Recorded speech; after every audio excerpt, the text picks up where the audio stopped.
మన తండ్రి అయిన దేవునికి సమస్త మహిమ ఘనత ప్రభావములు కలుగునుగాక.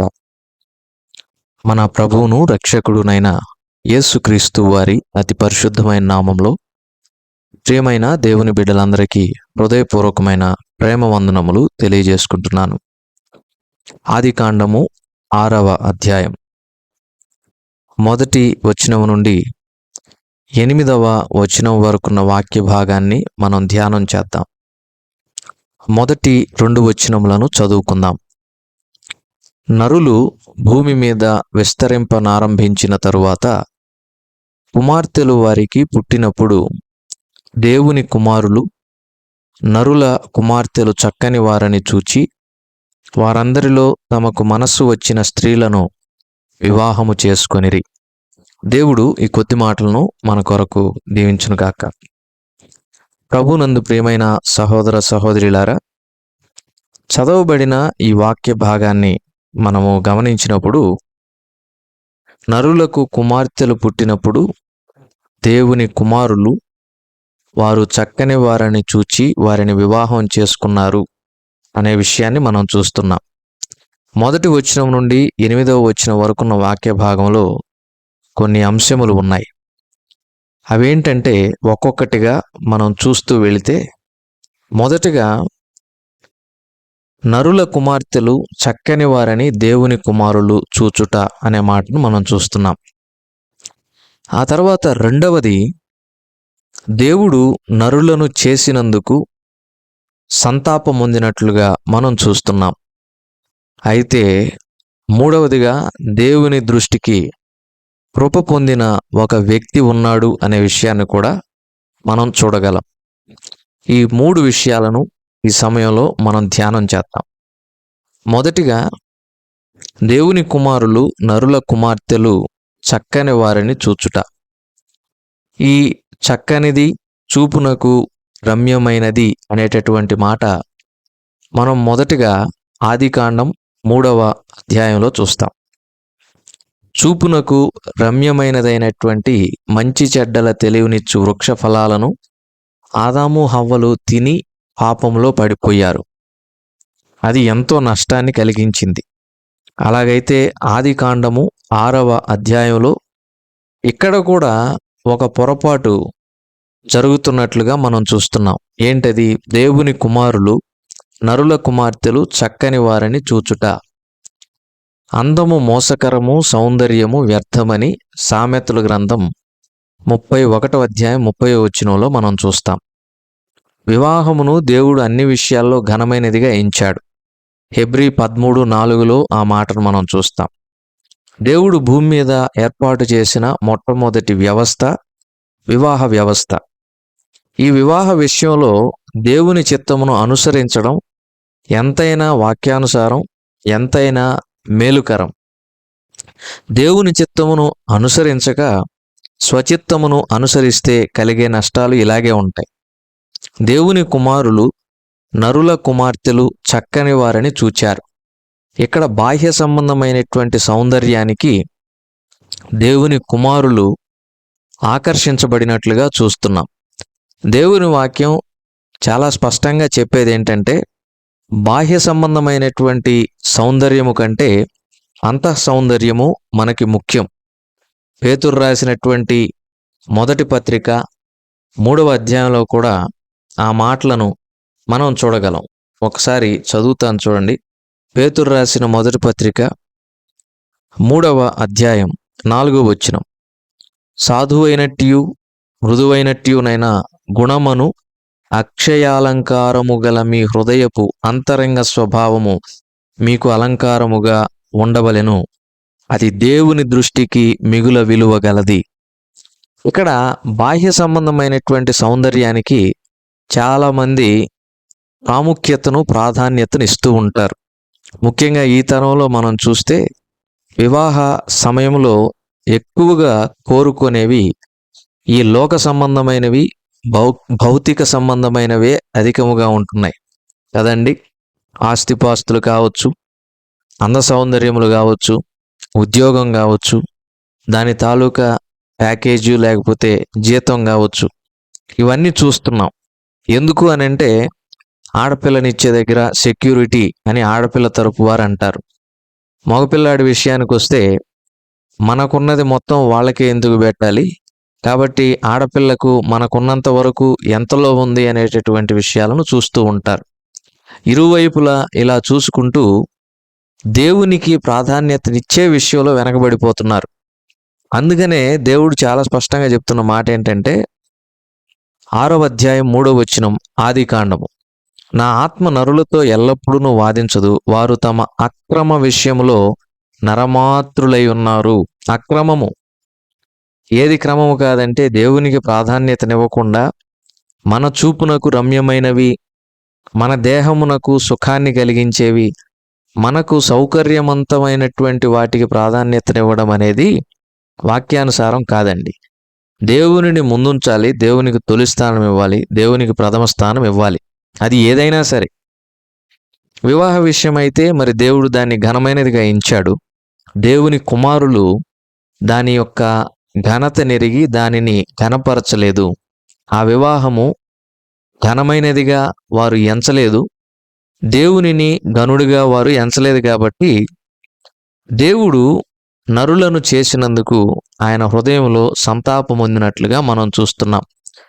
దేవుడు సంతాపం పొందినటువంటి సందర్భాలు 3. ఒకటి, యోనా గ్రంథం 3వ అధ్యాయంలో మనం చూస్తాం. నినివే ప్రజలను నాశనం చేయాలి అనుకున్నప్పుడు ఆయన పశ్చాత్తాప్తుడైనట్లుగా మనం చూస్తున్నాం. రెండవది, సమూయేలు మొదటి గ్రంథం 15వ అధ్యాయంలో చూస్తాం.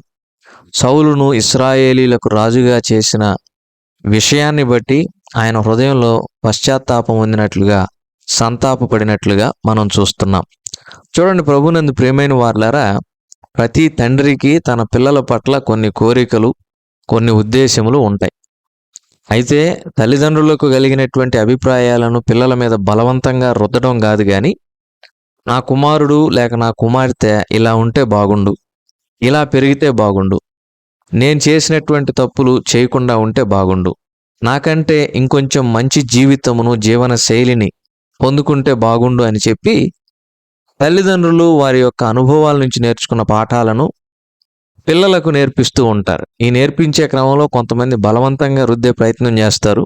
అది ప్రమాదకరం. అలా కాకుండా ఒక మంచి మార్గంలో తల్లిదండ్రులు తమ అనుభవాలను పిల్లలకు చెబుతూ వారికంటే ఇంకొంచెం బెటర్ లైఫ్ లీడ్ చేయాలని కోరుకుంటారు.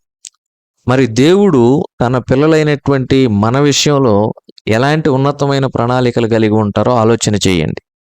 కానీ ఇక్కడ దేవుని కుమారులు ఏం చేస్తున్నారు? బాహ్య సౌందర్యానికి ముగ్ధులైపోతున్నారు, బాహ్య సౌందర్యానికి ప్రాధాన్యతనిస్తున్నారు. నేటి పరిచర్యలో, సేవలో కూడా చాలామంది బాహ్య సంబంధమైన, లోక సంబంధమైన విషయాలకు ఎక్కువగా ఆకర్షించబడుతున్నారు, ఎక్కువగా అట్రాక్ట్ అయిపోతున్నారు. వాక్యం ఏం చెబుతుంది అనే విషయాన్ని బట్టి కాక, వాక్యానికి ఆకర్షితులు కాక, వివిధ రకాల లోకపరమైనటువంటి మరి ఎంటర్టైన్మెంట్ ఇచ్చే విషయాలు కావచ్చు, సంఘాల్లో ఇలాంటివి కొనసాగుతున్నాయి, విచారకరం. వీటికి ఎక్కువగా ఆకర్షించబడుతున్నారు.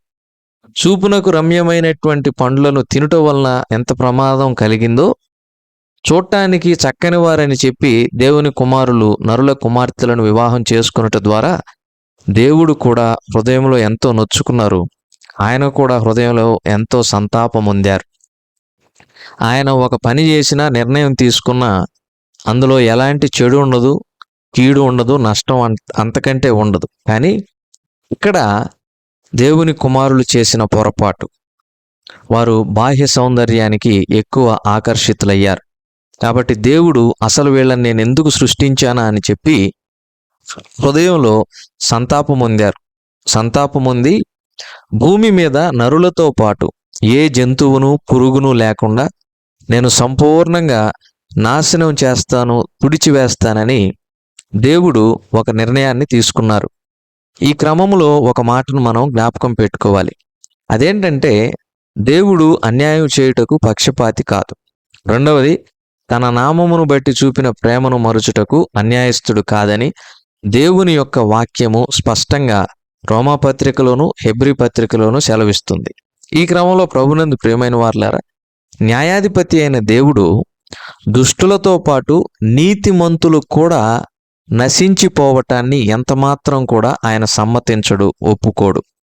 కాబట్టి భూమి మీద ఉన్నటువంటి నరులందరినీ ఆయన దృష్టి సారించి చూడగా భూమండలం అంతా కూడా బలాత్కారముతో, పాపముతో, అతిక్రమములతో నిండిపోయి ఉంటే దేవుని దృష్టికి ఒకే ఒక వ్యక్తి నీతిమంతుడుగా ఉన్నాడు, నిందారహితుడుగా ఉన్నాడు, ఆయన దృష్టికి కృప పొందినవాడుగా ఉన్నాడు.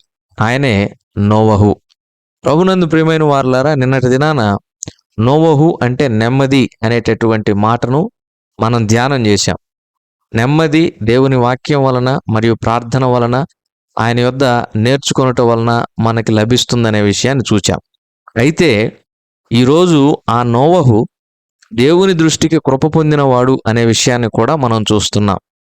కృప అనేటటువంటి మాట మనము దానికి అర్థాన్ని గనక తెలుసుకుంటే అనర్హులకు ఇవ్వబడినటువంటి వెలకట్టలేనటువంటి అమూల్యమైన ప్రేమ అంటారు.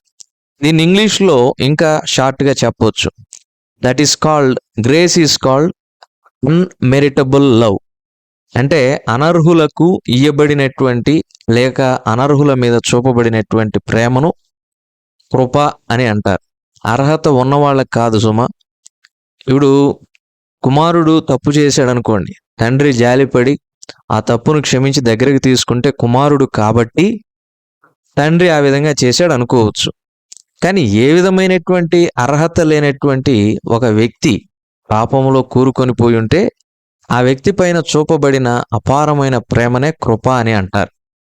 నోవహు బలాత్కారముతో నిండినటువంటి భూమి మీద ఉన్నటువంటి మనుషులందరిలో కల్లా కూడా దేవుని యొక్క కృపను పొందినవాడు అనే మాటని ఇక్కడ మనం చూస్తున్నాం. కృప చేసేటటువంటి పనేంటి, అసలు ఈ కృప ఎవరు అనే మాట మొదట మనం తెలుసుకోవాలి. యోహాను సువార్త 1వ అధ్యాయంలో ఈ ప్రాముఖ్యమైన మాటను మనం గమనించగలం. 14వ వచనం, ఆ వాక్యము శరీరధారి అయి కృపాసత్య సంపూర్ణుడుగా మన మధ్య నివసించెను. ఈ కృప ప్రభువైన యేసుక్రీస్తు వారే. వాక్యము శరీరధారి అయి కృపాసత్య సంపూర్ణునిగా మన మధ్య నివసించెను. దేవుని దృష్టికి నోవహు ఈ కృప పొందినవాడు కాబట్టి జలప్రళయంలో నశించిపోకుండా దేవుడు నోవహును కాపాడారు, అతని కుటుంబాన్ని తప్పించారు. ఒకసారి ఈ దినాన్ని మనం జ్ఞాపకం చేసుకుంటే, ఈరోజు ప్రభు దినం, ఆదివారం. మనమందరం దేవుని ఆరాధించడానికి సిద్ధపడి వెళతాం.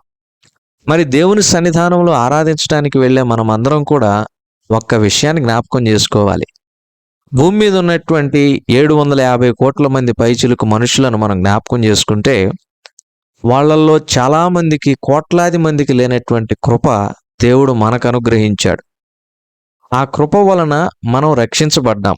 ఎఫెసీ పత్రిక 2వ అధ్యాయము 8వ వచనంలో ఆ మాటను మనం చూడగలం. మీరు విశ్వాసము ద్వారా కృపచేతనే రక్షింపబడి ఉన్నారు, ఇది మీ వలన కలిగినది కాదు, దేవుని వరమే. కాబట్టి ప్రభునందు ప్రియమైన వారలారా, మనము నేడు రక్షణ పొంది పాపములో నశించిపోకుండా, నిత్య నరకాగ్ని గుండానికి వెళ్లకుండా, దేవుని ఆలయమునకు వెలుపట ఉండకుండా అన్యులముగా కాక ధన్యులమై రక్షణ పొందామంటే అది విశ్వాసము ద్వారా కృపచేతనే, by his grace, through his grace అనే మాట మనం చూస్తాం. ఆయన కృపచేతనే నేడు మనకు రక్షణ వచ్చింది.